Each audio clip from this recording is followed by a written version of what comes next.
I always find that gospel challenging. I'm not going to focus on it, but I have to get the message across.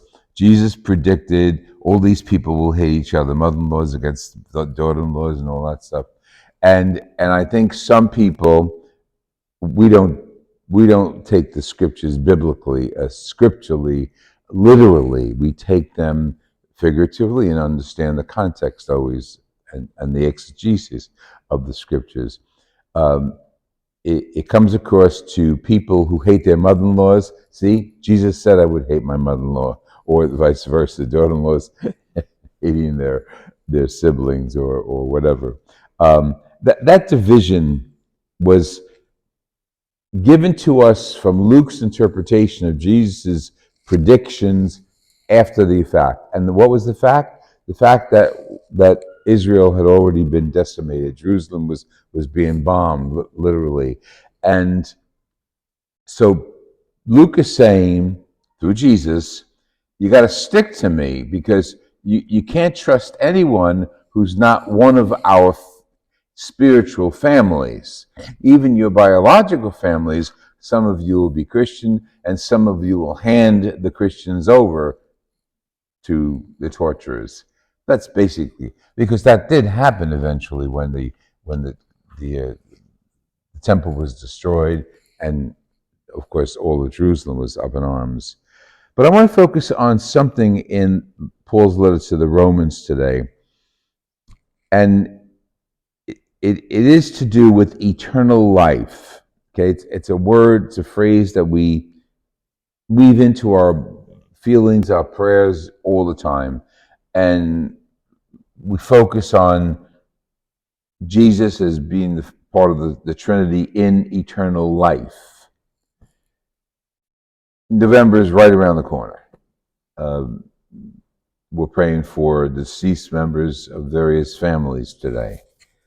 We're praying for Irma, and we're praying for my cousin Linda, and we're praying for Dylan. People who have died. And again, it's in light of November being so close, month of All Souls, it's appropriate that we think about living our lives and entering eternal life. When my cousin was dying, as you know, I went down to visit her several times. There was a very funny family. They're a comical family.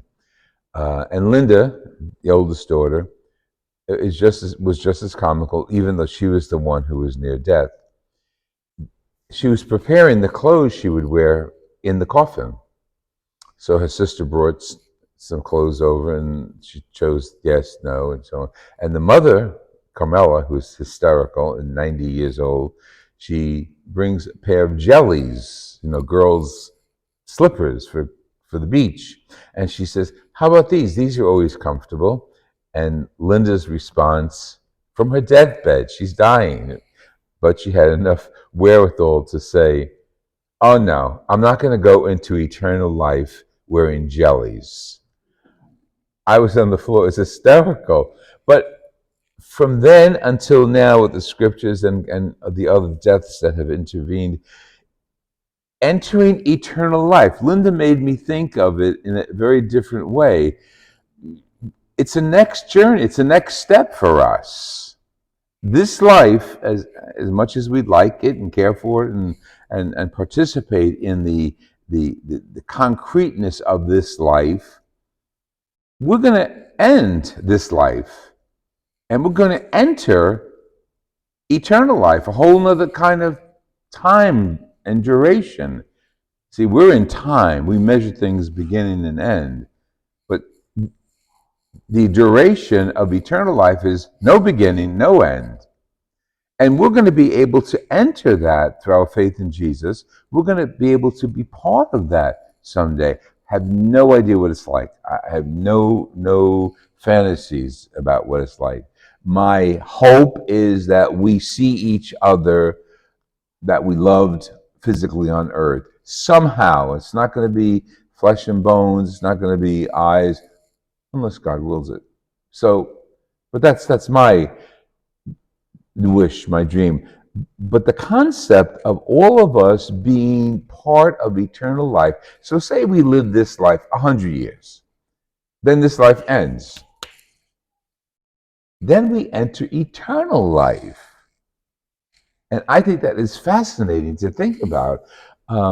Maybe it'll give us appreciation of this life. Maybe it'll give us an appreciation uh, as to how to respect each other more in this life.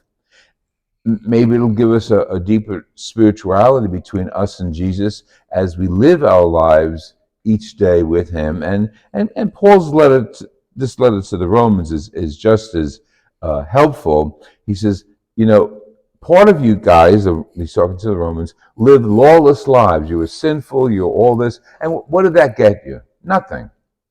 But if you enter Jesus' life and become baptized and converted, what do you enter? You enter eternal life.